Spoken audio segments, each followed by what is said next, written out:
भैया बहन, आज महाकवि कालिदास की जो रचनाएं या कृतियां हैं उनके बारे में संक्षिप्त परिचय दिया जाएगा। महाकवि कालिदास की कुल 7 कृतियां हैं, जिनमें से महाकाव्य, खंडकाव्य और नाटक 3 खंडों में विभाजित हैं। महाकाव्य में इनके दो ग्रंथ हैं। पहला है रघुवंश महाकाव्य और दूसरा है कुमार संभवम। खंडकाव्य या गीतिकाव्य में 2 पुस्तकें हैं, मेघदूतम और ऋतु संहार। नाटक में 3 नाटक हैं, अभिज्ञान शाकुंतलम, विक्रमोर्वशीयम और मालविकाग्निमित्रम। रघुवंश महाकाव्य शाखों का क्रमिक रूप से संक्षिप्त परिचय। रघुवंश महाकाव्य में कुल 19 सर्ग हैं। रघुवंश महाकाव्य में कुल 19 सर्ग हैं। 19 सर्गों में रघुवंशीय राजाओं का चित्रण किया गया है। महाकवि कालिदास ने रघुवंशीय 31 राजाओं का वर्णन रघुवंश महाकाव्य में किया है। आप लोगों के इंटरमीडिएट पाठ्यक्रम में रघुवंश महाकाव्य का 2 सर्ग पाठ्यक्रम में है। रघुवंश महाकाव्य के 2 सर्ग का नाम गोसेवा। महाराज दिलीप इसमें संतान प्राप्ति के लिए गाय की सेवा करते हैं। महर्षि वशिष्ठ उनके गुरु थे। उनके आश्रम में पहुंचकर उन्होंने संतान प्राप्ति के बारे में उपाय पूछा था, तो गुरु वशिष्ठ ने उन्हें सुझाव दिया था कि गाय की सेवा करें। हमारी जो गाय नंदिनी है उसकी सेवा करने से नंदिनी गाय प्रसन्न होगी, उसके आशीर्वाद से वरदान से पुत्र प्राप्त होगा। उसी क्रम में महाराज दिलीप महारानी सुदक्षिणा के साथ आश्रम में पहुंच जाते हैं। प्रातः काल होते ही नंदिनी गाय को चराने के लिए लेकर जंगल की ओर चल देते हैं। रास्ते में महारानी सुदक्षिणा को तथा अपने अन्य परिजनों को भी, सेवकों को उन्होंने लौटा दिया, क्योंकि सूर्यवंशीय राजा अपनी सुरक्षा स्वतः करते हैं। उन्हें दूसरे की सुरक्षा की आवश्यकता नहीं होती। दूसरे लोग उनकी सुरक्षा करें ऐसा आवश्यक नहीं। नंदिनी गाय की सेवा करते हुए महाराज दिलीप गाय के पीछे पीछे चल दिए। नंदिनी गाय स्वेच्छानुसार जहाँ जाती आती चरती, गाय की सेवा करते रहते, उसका देखभाल करते रहते। अपनी स्वेच्छानुसार जहाँ उसकी इच्छा होती बैठती थी तो महाराज दिलीप भी बैठ जाते थे। वो चल देती थी तो चल देते थे। एकदम ध्यान मग्न होकर के गाय की सेवा कर रहे थे। इस तरह सेवा करते हुए 21 दिन पूरे हो गए। नंदिनी गाय ने परीक्षा लेना चाहा कि महाराज दिलीप की मेरे प्रति श्रद्धा कैसी है, और वह मायावी सिंह का निर्माण करके अपने ऊपर आक्रमण करा लिया। सिंह आक्रमण गाय के ऊपर कर दिया, उसे दबोच लिया। महाराज दिलीप पर्वतों की सुंदरता देखने में लगे हुए थे, लेकिन जैसे ही गाय चिल्लाने लगी उनका ध्यान उधर गया। अचानक उन्होंने देखा कि सिंह ने गाय पर आक्रमण किया है। अपने तरकस से बाण निकालना चाहा, किंतु आश्चर्य कि उनकी उंगलियां बाण के पूंछ में ही चिपक गई। सामने खड़े हुए अपराधी को वो मार नहीं पा रहे थे। उन्हें अपने ऊपर बड़ा अफसोस हुआ, कष्ट हुआ, और राजा दिलीप को अपनी दशा पर तो आश्चर्य था ही, किंतु वह मायावी सिंह राजा दिलीप को और अधिक आश्चर्य में डालते हुए मनुष्य की वाणी में बोलने लगा कि हे राजन, आप अन्य सिंह को मार सकते हैं किंतु मुझे नहीं मार सकते। मुझे भगवान शिव की कृपा प्राप्त है। देवदारू वृक्ष की सुरक्षा के लिए मुझे यहाँ नियुक्त किया गया है। जो मेरे समीप में आता है मैं उसका भक्षण कर अपनी भूख शांत करता हूँ। मैं अपने कर्तव्य का निर्वाह कर रहा हूँ। राजा दिलीप ने कहा कि इस गाय को आप छोड़ दीजिए और उसके बदले में मेरा मांस खा लीजिए। सिंह ने अनेक प्रकार का प्रलोभन दिया, अनेक प्रकार का लालच दिया, किंतु राजा दिलीप पूरी तरह से कृत संकल्प थे गाय की रक्षा के लिए। उन्होंने प्रार्थना किया, बार बार निवेदन किया, इस गाय के बदले में आप मेरा मांस खा लीजिए। जब उनकी इस तरह की निष्ठा को देखकर सिंह ने कहा ठीक है, ऐसा ही होगा। राजा दिलीप सिर नीचे करके बैठ गए और यह प्रतीक्षा कर रहे थे कि सिंह आक्रमण करके मुझे खाएगा, किंतु एक आश्चर्य और कि उनके ऊपर फूलों की वर्षा होने लगी। नंदिनी गाय सामने खड़ी, उसने कहा पुत्र उठो, मैं तुम्हारी परीक्षा ले रही थी और तुम परीक्षा में सफल हुए, क्योंकि वास्तव में मेरे प्रति तुम्हारे अंदर श्रद्धा है, गुरु की भक्ति है। मैं इससे प्रसन्न हूँ और तुम्हें वरदान देना चाहती हूँ, जो इच्छा वरदान मांग लो। राजा दिलीप ने संतान की इच्छा व्यक्त किया। नंदिनी ने कहा कि दोने में दूध दोहकर पी जाओ, किंतु महाराज दिलीप ने फिर एक कर्तव्य का पालन किया। उन्होंने कहा कि बछड़े के दूध पीने से तथा यज्ञ करने से बचे हुए शेष दूध को ही मैं लेकर ग्रहण करना चाहता हूँ। नंदिनी गाय और अधिक प्रसन्न होती है। दोनों प्रसन्नतापूर्वक आश्रम की ओर लौट आते हैं। महाराज दिलीप ने वशिष्ठ को यह बात बताई, पूरी घटना। उसके बाद गुरु वशिष्ठ की आज्ञा से बछड़ा के पीने के बाद यज्ञ कार्य में लगने वाले दूध के बाद बचे हुए दूध को महाराज दिलीप ने ग्रहण किया और उनका जो मनोरथ था वो पूर्ण हुआ। इस तरह से रघुवंश महाकाव्यम के द्वितीय सर्ग का जो सारांश है आपके पाठ्यक्रम में वो इस प्रकार से है। उन्हीं महाराज दिलीप का जो पुत्र पैदा हुआ उसका नाम महाराज रघु हुआ और दिलीप के पुत्र रघु के नाम पर ही इस पुस्तक का नामकरण रघुवंश महाकाव्यम हुआ। रघुवंश महाकाव्यम में कुल 19 सर्ग हैं। रघुवंशीय राजाओं का इसमें चित्रण किया गया है और दिलीप के पुत्र रघु के नाम पर इस महाकाव्य का निर्धारण किया गया है। कालिदास की दूसरी जो रचना है महाकाव्य में कुमार संभोम है। कुमार संभोम में कुल 18 सर्ग हैं। विद्वानों में कुछ मतभेद है कि कालिदास द्वारा रचित 8 सर्ग ही मानते हैं, किंतु 18 सर्ग हैं और कालिदास द्वारा रचित हैं ऐसा माना जाता है। इसमें भगवान शिव और पार्वती का तथा स्वामी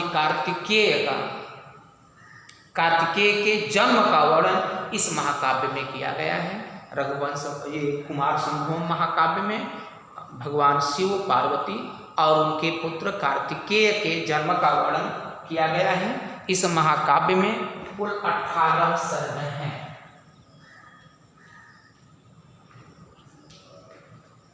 उसके बाद खंड काव्य या गीति काव्य। खंड काव्य या गीति काव्य जिसमें मेघदूतम है। मेघदूतम वियोग श्रृंगार का सर्वश्रेष्ठ उदाहरण इसमें मिलता है। यह पूर्व मेघ और उत्तर मेघ 2 खंडों में बटा हुआ है। ये कालिदास की प्रसिद्ध रचना है। इसमें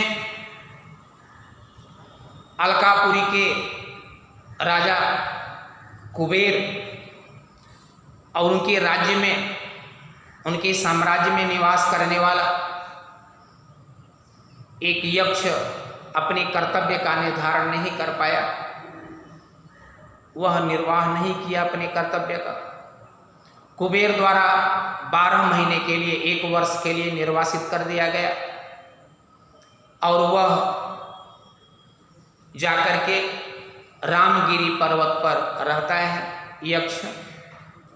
वर्ष का 8 महीना तो बीत जाता है, वह बहुत ही वियोग से परेशान रहता है, लेकिन 8 महीना बीत जाता है, किंतु अंतिम जो 4 महीना बचा, वर्षा ऋतु आषाढ़ महीने का जो प्रथम दिन है, जैसे ही आकाश में बादलों को देखता है यक्ष, भाव विह्वल होकर अपनी चेतना को खो देता है और आकाश में विचरण करने वाले मेघ को संदेश देने लगा कि मेरा संदेश ले जाकर मेरी प्रियतमा यक्षिणी के पास तक मेरा संदेश पहुंचा दो। इस तरह से मनुष्य जो भाव विभोर हो जाता है, उसका विवेक उस उचित अनुचित का वो निर्धारण नहीं कर पाता और भावनाओं के अधीन होकर यक्ष ने मेघ को दूत बना करके अपना संदेश भेजा। उसी पर आधारित है ये मेघदूतम जो खंड काव्य है। इसके पूर्व में उत्तर में 2 खंड हैं। बहुत ही सुंदर रचना है, बहुत ही उत्तम रचना है महाकवि कालिदास की, जिसमें वियोग का सुंदर चित्रण किया गया है। ये सर्वोच्च कहा जा सकता है, सर्वोच्च कृति है वियोग का, और इसमें वियोग श्रृंगार और वियोग का बहुत अच्छा वर्णन किया गया है। दूसरा जो गीत काव्य है ऋतु संहारम में इसके नाम के अनुसार ही 6 ऋतुओं का वर्णन किया गया है।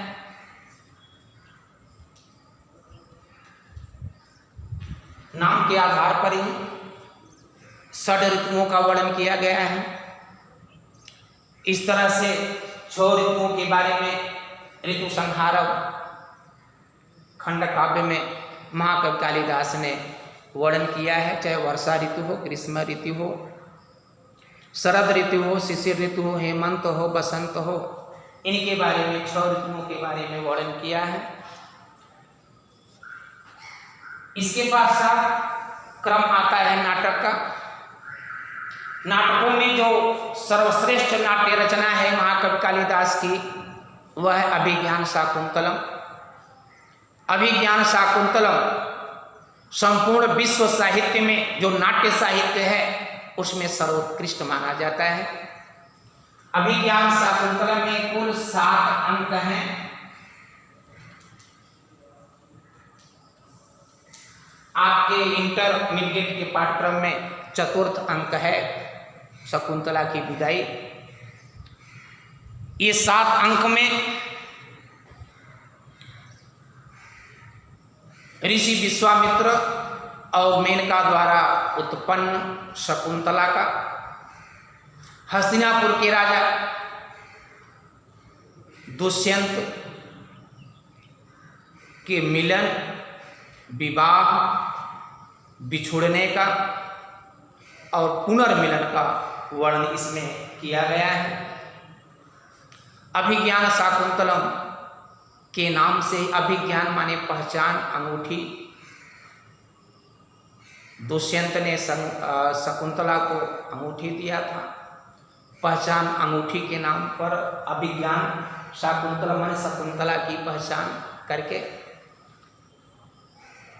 कथा थोड़ा विस्तृत हो जाएगा, इतना जरूर हल्का सा संकेत कर देते हैं। हस्तिनापुर के राजा दुष्यंत मृग का पीछा करते हुए आश्रम में पहुंच जाते हैं। आश्रम में 2 ब्राह्मण बटुओं ने, ऋषि कुमारों ने बाण चलाने से मना कर दिया।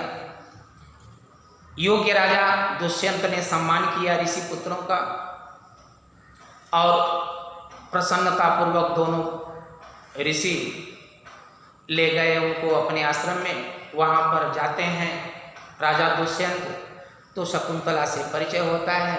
यह भी जानकारी उनको प्राप्त होती है कि राजा विश्वामित्र और अप्सरा मेनका की पुत्री ये शकुंतला है।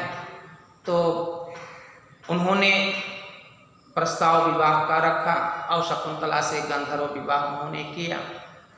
कुछ समय पश्चात वो चले गए। शकुंतला का पालन पोषण कण्व ऋषि कर रहे थे, वही धर्मपिता थे। जैसे ही आश्रम में वो प्रवेश करते हैं, सोमतीर्थ गए थे शकुंतला के संकट निवारण हेतु ही। उनको जानकारी होती है कि शकुंतला ने तो गांधर्व विवाह कर लिया है।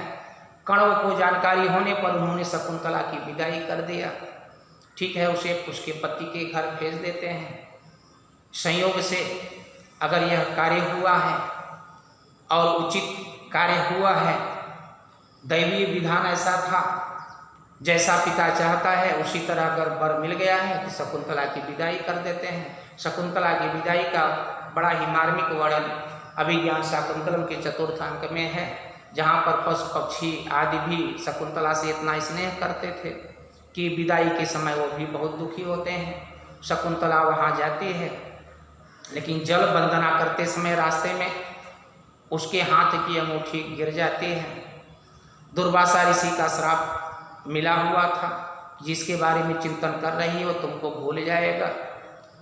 प्रियंवदा सुया प्रार्थना की तो उपाय उन्होंने जरूर बता दिया था कि उसका दिया हुआ कोई वस्तु है उसे दिखाने से श्राप मुक्त हो जाएगा। शकुंतला जब वहाँ पहुँची तो दुष्यंत पहचानने से इनकार कर दिया। उनके साथ जो ऋषि गए हुए थे उन्होंने बार बार स्मरण दिलाया, किंतु दुष्यंत को याद नहीं आया। उन्होंने पहचानने से इनकार कर दिया और कहा मैं नहीं जानता। शकुंतला न तो पिता के घर आई लौटकर और न ही पति ने स्वीकार किया, तो चली जाती है मरीच ऋषि के आश्रम में। मरीच ऋषि के आश्रम में रहती है। वहीं पर उसके पुत्र सर्वदमन या भरत जिसको कहा जाता है उसका जन्म होता है। लंबा समय व्यतीत होता है। एक बार ऐसा हुआ कि एक मछुआरा ने मछली पकड़ा। मछली को काटने पर उसके पेट से अंगूठी निकली। वह उसे लेकर स्वर्णकार के दुकान पर गया। स्वर्णकार ने राजा की अंगूठी पहचान लिया, राजचिन्ह था। वो लेकर राजा के पास गया। जैसे उसने दुष्यंत को अंगूठी दिखाया, उनको पूरी घटना याद आ गई शकुंतला के बारे में, शकुंतला से विवाह के बारे में। बहुत ही उनको दुख होता है, पश्चाताप करते हैं कि वो मेरे पास आई भी, किंतु मैंने तो उसे निकाल दिया था। लंबा समय व्यतीत हो जाता है। एक बार ऐसा हुआ कि इंद्र के सारथी मातली दुष्यंत के पास आते हैं सहायतार्थ, युद्ध के सहायता के लिए। दुष्यंत वहाँ जाते हैं, युद्ध में विजयी भी होते हैं। लौटते समय उन्हें प्यास लगी और अपना रथ मरीच ऋषि के आश्रम में रोकने को कहते हैं मातली से। वहाँ जाते हैं तो एक आश्चर्यजनक बालक दिखाई पड़ता है जो सिंह को गिराकर उसका दांत गिन रहा था। उनको बड़ा आश्चर्य होता है कि इतना साहसी बालक है किसका। यह जानकारी होता है कि शकुंतला का पुत्र है। शकुंतला कौन है पूछने पर, और शकुंतला जब आई तो पहचान जाते हैं राजा दुष्यंत। क्षमा याचना करते हैं शकुंतला से और वहाँ पर मरीच ऋषि की उपस्थिति में उनकी अनुमति से शकुंतला और पुत्र सर्वदमन को लेकर अपने राजधानी हस्तिनापुर आते हैं। वही भरत आगे चल करके प्रतापी सम्राट हुआ, उसी के नाम पर हमारे देश का नामकरण है। तो ये अभिज्ञान शाकुंतलम जो नाटक है वह ऐतिहासिक नाटक है जो इतिहास पर आधारित है, सत्य घटनाएं हैं। तो इसका वर्णन यहाँ पर किया गया। छठा जो इनका कृति है विक्रमोर्वशीयम, ये 5 अंकों का है और इसमें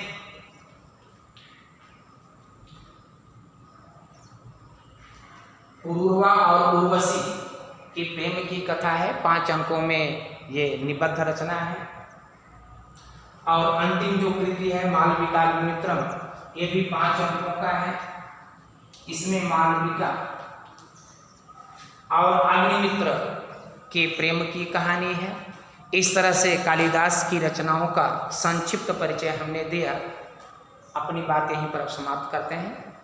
धन्यवाद।